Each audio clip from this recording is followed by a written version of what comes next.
ဒီနေ့ငါပြောပြမယ့်အကြောင်းကသမိုင်းမှာအကြီးကျယ်ဆုံးလွဲချော်မှုအကြောင်းပဲ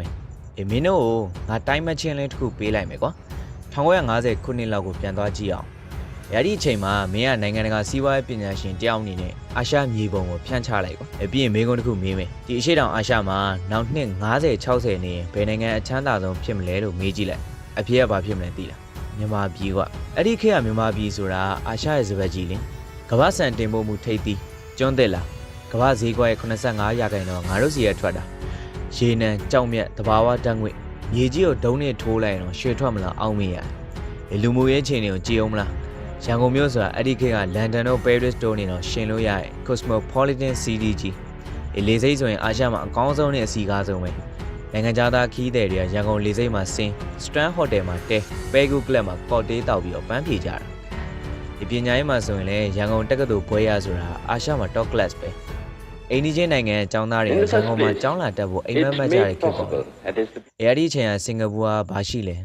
ဘာမှမရှိဘူးတကယ်ဘာမှမရှိတာတောက်စရာရေချိုတော်ကိုယ့်ဘာသာမရှိလို့မလေးရှားစီကနေပြီးတော့အဝေတောက်နေတာကျွန်းသေးသေးလေ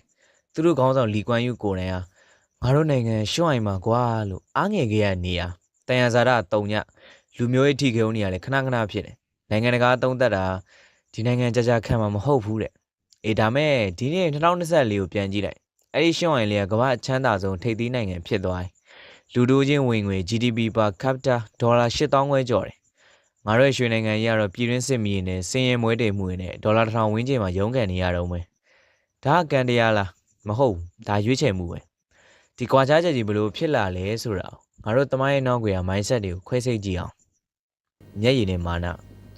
အလှည့်ပြောင်း1960ကာလတွေမှာစတာဒီနေရာမှာပေါ်ရင်းတစ်ခုကိုရှင်းကြည့်စေခြင်းတယ်1965ဩဂုတ်လ9ရက်နေ့စင်ကာပူမှာလီကွမ်ယူကသတင်းစာရှင်းလင်းပွဲလုပ်တယ်ပုံမှန်ဆိုလို့ရှိရင်ဒါလွတ်လပ်ရတဲ့ခေါင်းဆောင်တွေကရင်ကော်ပြီးကြွေးကြော်ရမှာဒါပေမဲ့လီကွမ်ယူကကင်မရာရှေ့မှာမျက်နှာကြီးနီးရဲပြီးတော့ရှိုက်ကြီးတင်ငင်ငိုတော့တာပဲဟန်ဆောင်ငိုတာမဟုတ်ဘူးနော်သူ့ဘဝမှာအကြီးမားဆုံးသော inquest ဗျာပါတာနဲ့ရင်ဆိုင်လိုက်ရလို့ငိုတာဘာလို့လဲဆိုတော့သူတို့ကမလေးရှားနဲ့ပေါင်းကျင်လျက်သားနဲ့အကန်တော့ခံလိုက်ရလို့ပဲလီကွမ်ယူခေါင်းထဲမှာဝင်နေတာက survival anxiety ရှင်သန်ရက်တီရဲ့စိုးရင်စိတ်သူသိရဲ့ဒီကျွန်းမှာတောက်ရအောင်ကိုယ့်ဘာသာမရှိဘူးမလေးရှားပိုက်ကောင်းပိတ်လိုက်ရင်စင်ကာပူလူလူငတ်သေးသွားနိုင်တယ်တဲမရှိဘူးမြေမရှိဘူးစစ်တပ်ဆိုတာဝေလာဝေးဘေးမှာမလေးရှားနဲ့အင်ဒိုနီးရှားဆိုတဲ့အကိုကြီးနိုင်ငံတွေကဝိုင်းထားတာငါတို့ကငမန်းနေကြတဲ့ပစုံစိတ်လေးလိုဖြစ်နေပြီဘလို့အသက်ရှင်မလဲဆိုတဲ့အကြောက်တရားသူ့ကိုနေမအိမ်ညာမိတ်ဖြစ်စေဒါပေမဲ့အဲ့ဒီကြောက်စိတ်ကပဲစင်ကာပူကယ်တင်လိုက်တာသူတို့ကကဘာကြီးကိုအသေးအံလိုက်ကြည့်ငါတို့အသက်ရှင်ခြင်းကဘာကြီးတို့အသုံးဝင်တဲ့လူ relevant ဖြစ်အောင်နေရမယ်ဆိုပြီးတော့တောက်လျှောက်ပြုပြင်ပြောင်းလဲတော့တာဒီချိန်မှာငါတို့မြန်မာပြည်ပြောင်းကင်မရာလေးလှည့်ကြည့်လိုက်1962မှာအာနာသိမ်းပြီးတော့ဗိုလ်ချုပ်ကြီးနေဝင်လိုင်းကလီကွမ်ယူနဲ့ပြောင်းပြန်ပြီငါတို့ရဲ့လမ်းကြောင်းကမာနာ hubris ပေါ်မှာအခြေခံတယ်ငါတို့စီမှာအကုန်ရှိရကွာဆန်ရှိရရေနံရှိရကြောက်တံပဒံများရှိ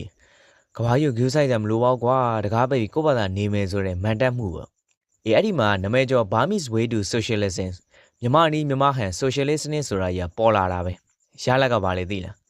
တိုင်းပြည်သွေးကြောတွေဓာတ်နဲ့လှိဖျက်လိုက်တယ်လို့ဖြစ်သွားတာပဲဦးနေဝင်ပြည်သူပိုင်းသိမ့်မယ်ဆိုပြီးတော့အမိန့်ထုတ်လိုက်တာဗန်ကြီးတွေစက်ရုံကြီးတွေနဲ့မကောက်နော်လမ်းမေးကွန်းရဆိုင်ဘဲကင်းဆိုင်မဟင်းကားဆိုင်အစပြီးပြည်သူပိုင်းသိမ့်ပလိုက်တာအိန္ဒိယຫນွယ်ဘွားတွေတရုတ်ຫນွယ်ဘွားစီးပွားရေးသမားတွေပညာရှင်တွေ3သိန်းလောက်နိုင်ငံကားတွေမောင်းထုတ်ပလိုက်သူတို့ထွက်သွားခိုင်းတော့ပတ်စံဘလောက်ပဲယူသွားခင်ပေးလေသိလားလူတယောက်ကို85ကျပ်ဒါမှမဟုတ်100တန်တရွတ်ပဲယူသွားခင်ပေးတာတသက်လုံးရှာထားတဲ့စီးစိမ်နဲ့ထားခဲ့ပြီးတော့ဝေထားတဲ့အဝိတ္တတဲကိုတခုနဲ့ထွက်သွားတာပေါ့ကွာမင်းစဉ်းစားကြည့်အဲ့ဒီလူတွေကကုန်တယ်တွေဗန်လုပ်ငန်းရှင်တွေစင်းကင်တွေသူတို့မောင်းထုတ်လိုက်တော့တိုင်းပြည် software ကြီးပြတ်သွားသလိုဖြစ်တာပေါ့သူတို့နေရာမှာဘယ်သူတွေဝင်ထိုင်လဲဆိုတော့စီးပွားရေးကြောင်းနားမလဲစစ်ဘိုးတွေတက်ကြက်တွေကစိုင်ထိုင်မျိုးဈေးရောင်းကြတော့တာပဲစန်ဆက်ကိုတနက်ကင်တဲ့လူကမောင်းတော့ဆက်ပြတ်တာပေါ့ကွာပြည်သူဆိုင်ဆိုတာပြီးပေါ်လာတယ်ဆိုင်သာရှိရင်ပစ္စည်းဆိုတာမရှိဘူ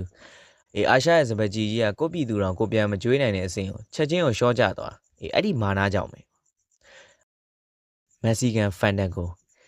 The Mexican Secrets ဒီနေရာမှာသမိုင်းဆရာတွေတိတ်မပြောတယ်ဒါမဲ့ Hollywood ရုပ်ရှင်ရိုက်လို့ရလောက်တဲ့ show watch တစ်ခုငါပြောပြမယ်ဒါကစင်ကာပူဆိုတဲ့နိုင်ငံဘလောက်တေမထူးနေမထူး depress ဖြစ်ခဲ့လေဆိုတာနဲ့ဘလောက်ရေလေချမ်းနဲ့ဆုံးဖြတ်ချက်တွေချခဲ့လေဆိုတဲ့တာတကပဲလွတ်လပ်ရစစင်ကာပူမှာစစ်တပ်ဆိုတာနာမည်ပဲရှိတယ်တကယ်တမ်းဘာမှမရှိဘူးရဲတပ်ဖွဲ့တော့ကောင်းကောင်းမရှိတာလီကွမ်ယူကကဘာကြီးကိုကူညီလှမ်းတောင်းတယ်အိန္ဒိယကိုတောင်းတယ်အီဂျစ်ကိုတောင်းတယ်ဘယ်သူကမှမကူညီရဲဘူးဘာလို့လဲဆိုတော့စင်ကာပူကိုကူညီလိုက်ရင်မလေးရှားနဲ့အင်ဒိုနီးရှားစိတ်ဆိုးမှကြောက်လို့လေ နောက်ဆုံးတော့လီကွမ်ယူမှာရွေးစရာလမ်းမရှိတော့ရတယ်အစ္စရေးစီကိုစာပို့လိုက်ရအစ္စရေးကချက်ချင်းပဲ yes လို့ပြောတယ်ဒါပေမဲ့ပြဿနာအကြီးကြီးပဲတငယ်ချင်းတော့အဲ့ဒီခေတ်မှာမလေးရှားနဲ့အင်ဒိုနီးရှားဆိုတာဒါမွတ်စလင်ကပိုင်းအမာခံနေအစ္စရေးဆိုတာသူတို့ရဲ့မဟာယန်သူစင်ကာပူမြေပေါ်မှာအစ္စရေးစစ်သားတယောက်ယောက်ရှိနေတယ်ဆိုတဲ့သတင်းသာပေါက်ကြားသွားရင်ဂျီဟတ်စစ်ပွဲဆင်နွှဲပြီးစင်ကာပူဝိုင်းချေမှုန်းကြလေဒါနဲ့စင်ကာပူခေါင်းဆောင်တွေကကမ္ဘာအဆင့် bluff လှည့်ကွက်တစ်ခုကိုခင်းလိုက်တယ်အစ္စရေးကလာတဲ့စစ်ဘက်အကြံပေးဗိုလ်ချုပ်ကြီးတွေကိုအရက်ဝတ်တွေဝတ်ခိုင်းနေကွာအစ္စရေးရဲ့အသားညိုတူတူဆိုတော့ဒါရုတ်တရက်ကျရင်တောင်မေးကတိုက်သားနေတူရလေဒါနဲ့သူတို့မက္ဆီကန်တွေပါဆိုပြီးတော့လိန်ပြောလိုက်အောင်သူတို့ကစိုက်ပွဲလာတင်ပေးမက္ဆီကန်ပညာရှင်တွေပေါ့စင်ကာပူမှာတစ်ပင်ဆိုင်မလို့ပေါ့ဆိုပြီးတော့ဒီကမ္ဘာလုံးချင်းထဲပလိုက်တကယ်တော့အဲ့ဒီမက္ဆီကန်အတူတွေကပဲဒီနေ့ခေတ်ကမ္ဘာအဆင့်မီတဲ့စင်ကာပူစစ်တပ် SAF ရဲ့ Brown Wolf လို့ခေါ်တဲ့စစ်ရေး master plan ကိုရေးဆွဲပေးခဲ့တာဒါကဘာကိုပြလဲဆိုတော့စင်ကာပူကရှင်သန်မှုအတွက်ဆိုရင်မာနကိုအိတ်ထဲခောက်ထည့်တာလိုအပ်ရင်လိမ့်မယ်ညာမယ်ခေါင်းငုတ်ခံမယ်နောက်ထပ်တာတကားတစ်ခုပြ1983ခုနှစ်မှာလီကွမ်ယူအင်ဒိုနီးရှားကိုသွားတယ်အဲ့ဒီမတိုင်ခင်ကအင်ဒိုနီးရှားမရိန်းတပ်သား2ယောက်ကစင်ကာပူကမက်ဒေါနယ်ဟောက်စ်ကိုပုံခွဲပြီးတော့အရက်သားတွေကိုတတ်ခဲ့ဖူးတယ်အဲ့ဒီတရားခံတွေကိုစင်ကာပူကကြိုးပေးလိုက်လို့နိုင်ငံချင်းမုန်းနေကြအချိန်ပေါ့လီကွမ်ယူကဆက်ဆံရင်ပြန်ကောင်းဖို့အတွက်ဆိုပြီးတော့ဂျကာတာရောက်တော့ဘာလို့လဲသိလားသူ့နိုင်ငံသားတွေကိုတတ်ခဲ့အဲ့ဒီအင်ဒိုနီးရှားမရိန်းတပ်သားတွေအုပ်ကူမှာပန်းခွေသွားပေးတာမင်းစဉ်းစားကြည့်လေကိုပြည်သူကိုတတ်တဲ့လူသက်သမားကိုဂါရဝပြူကဘလောက်ခံပြင်းစရာကောင်းလဲဒါမဲ့လီကွမ်ယူကငါရဲ့အတ္တအီဂိုထက်ငါနိုင်ငံသားတွေစီးပွားရေးကောင်းမှုကပိုအရေးကြီးတယ်ဆိုပြီးတော့အောင်အီးသိခံပြီးလုပ်ခဲ့တာအဲ့ဒီ pragmatism လက်တွေ့ကျမှုကြောင့်ပဲစင်ကာပူကအိန္ဒိယနဲ့အဆင်ပြေပြီးတော့ကုန်သွယ်ရေးလမ်းကြောင်းနဲ့ပွင့်သွားတာငါတို့စီမှာကြတော့ပြောင်းပြန်ပေါ့ကွာကမ္ဘာဇက်ကောင်ပေါ်မှာငါကွာဆိုပြီးတော့နေကျင်တာမြန်မာနိုင်ငံဆိုတာ Nance Allied Movement ဗမ်းမလိုက်လှုပ်ရှားမှုဥဆောင်တည်ထောင်ခဲ့ founder နိုင်ငံနော်ဒါမဲ့1989ခုနှစ်ဟာဗာနာညီလာခံရောက်တော့ဦးနေဝင်းဟာဒီအဖွဲ့ရဗလိုက်နေပြီငေါင်းနဲ့တမ်မနေဘူးဆိုပြီးတော့ကိုထူထောင်ခဲ့တဲ့အဖွဲ့ကနေကိုပြန်ထွက်ပလိုက်တာကမ္ဘာဘဏ်တော့ IMF တို့လိုအဖွဲ့အစည်းရနေလေငါတို့ကသူများပတ်စံမချီဘူးကိုချီတော့ပေါ်ကိုရက်မယ်ဆိုပြီးတော့အဆက်အသွယ်ဖြတ်ပလိုက်တယ်တကယ်တမ်းကျတော့ကိုချီတော့ပေါ်ရက်တာမဟုတ်ပဲနဲ့ကိုချီတော့ကိုရိုက်ချိုးသလိုဖြစ်သွားတာကဘာကြီးကရှေ့ဆက်သွားနေပြီးတော့ငါတို့ကဘမ်ဘူးခတ်တင်ဝါကလကနောက်ွယ်မှာအမှောင်ကျပြီးကြံခဲ့ရောကဲ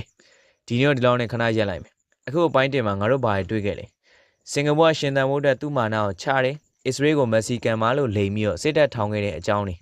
ငါတို့စီမှာတော့ရှိတဲ့လူတော်တွေကိုမောင်းထုတ်ပြီးတော့တကားပိတ်ဝကတ်ကာလိုက်တဲ့အကြောင်းတွေပြောခဲ့ပြီးပြီဒါမဲ့ဇလန်းကဒီမှာမပြီးသေးဘူး